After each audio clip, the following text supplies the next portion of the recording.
Les questions que mes générations se posent sont les suivantes, si je peux me résumer. C'est de ne pas comprendre comment l'Afrique, avec tant de richesses sur notre sol, avec une nature généreuse, de l'eau, du soleil en abondance, l'Afrique est aujourd'hui le continent le plus pauvre. L'Afrique est un continent affamé. Et comment se fait-il que les chefs d'État traversent donc le monde à mendier? Voici des questions que nous nous posons et que nous n'avons pas de réponse jusque-là. Nous avons l'occasion de tisser de nouvelles relations. Et j'espère que ces relations puissent être les meilleures pour donner un meilleur avenir à nos peuples. Ma génération me charge aussi de dire que, par ce fait de pauvreté, ils sont obligés de traverser l'océan pour essayer de rallier l'Europe. Ils meurent dans l'océan. Mais que prochainement, ils n'iront pas traverser parce qu'ils viendront devant nos palais pour chercher leur pitance quotidienne. Chers amis, en Afrique, en ce moment, il n'y a que des coups d'État. Des coups d'État en cascade. Le Mali 2020, la Guinée 2021, le Burkina 2022, le Niger 2023 et le Gabon 2023. Pourquoi tant de coups d'État en si peu de temps?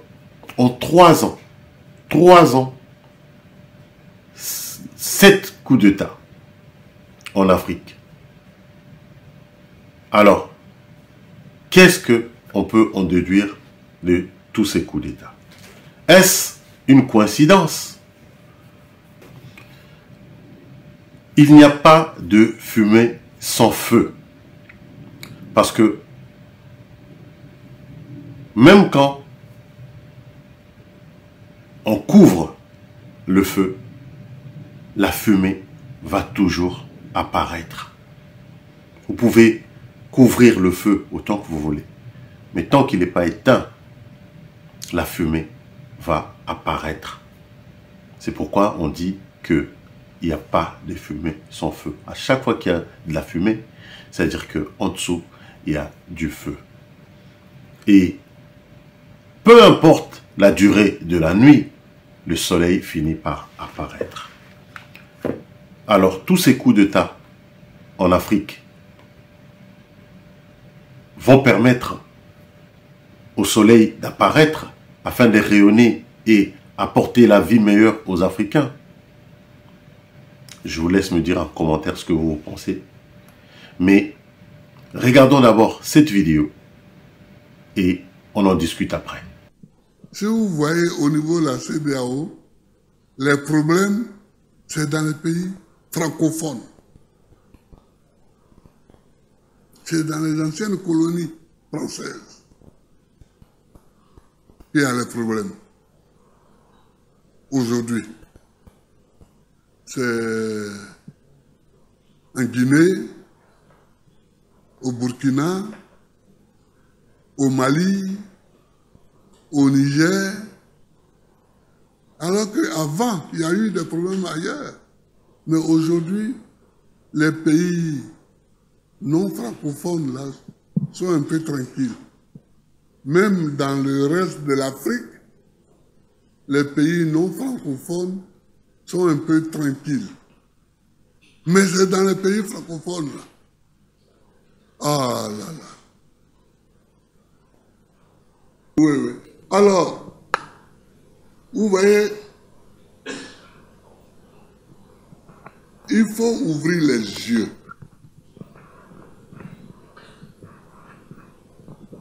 Et ne pas prendre toujours les évidences comme des révélations. Ouvrez les yeux. Où il y a eu des coups d'État en ce moment-ci. C'est en Guinée. C'est au Mali. C'est au Burkina Faso. Le Niger. Et c'est au Niger. Ce sont 4 pays quoi? 4 pays francophones. Bon, ça c'est une évidence. On le voit. Alors, ne prenez pas ça pour une révélation que je vous fais. Hein. Parce que vous-même, vous pouvez le constater et le voir. C'est ça. Ce sont 4 pays francophones. Voilà. Le président Gbagbo l'a signifié dans sa conférence de presse.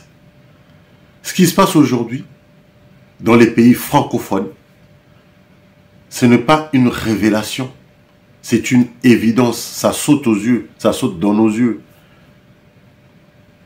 Le problème, c'est dans les pays francophones. Ça ne veut pas dire que ces pays-là ont un problème avec la France, mais tous ces pays où il y a tous ces coups d'État ont un problème avec les politiques menées par la France. La volonté de garder l'Afrique sous son aile, sous son commandement, sous sa direction, sous son contrôle. Voilà pourquoi, aujourd'hui, les Africains sont en train de se réveiller. Et on a le droit de se demander, qu'est-ce qui va se passer après? Après tous ces coups d'État, qui est le prochain? L'Afrique va continuer à avoir des coups d'État afin d'avoir une vie meilleure, afin de demander des conditions de vie meilleures. Tous ces coups d'État nous montrent vraiment qu'il y a un malaise, un mal-être dans nos pays africains. Un mal-être qui a été causé par des politiques pendant des années, pendant des décennies. Au Gabon, par exemple, les Bongos ont été là pendant 55 ans. Et cela doit cesser, car les Africains en ont marre, les Africains sont fatigués. Et les autres pays aussi sont fatigués. En France, par exemple, avec tous les problèmes qu'il y a, il y a un problème de travail. Donc le vrai problème, comme l'a précisé le président Gbagbo, c'est que dans les pays francophones que se passent ces genres de coups d'État, plus que dans les pays anglophones. Les pays anglophones ont déjà dépassé ce niveau-là. Regardez le Nigeria aujourd'hui qui est en train d'émerger, d'aller très loin. Mais dans nos pays francophones, on est en retard et on est encore sous le joug, sous le contrôle de la France-Afrique. Et cela doit cesser. Donc, il est temps que nous, Africains, passions le message pour que la France-Afrique soit réellement un passé lointain, afin que l'Africain reprenne le contrôle de son territoire, de son pays, de son économie, et que les Européens aussi restent tranquilles, parce que tant que les Africains ne seront pas tranquilles chez eux, ils viendront chercher la tranquillité chez les autres, notamment en Europe. Et ça n'arrange pas non plus les Européens. Alors, pour le bien-être de chacun, il serait mieux que chacun respecte l'autre et qu'il y ait une vraie relation de gagnant-gagnant. Pas de gagnant et perdant comme avant.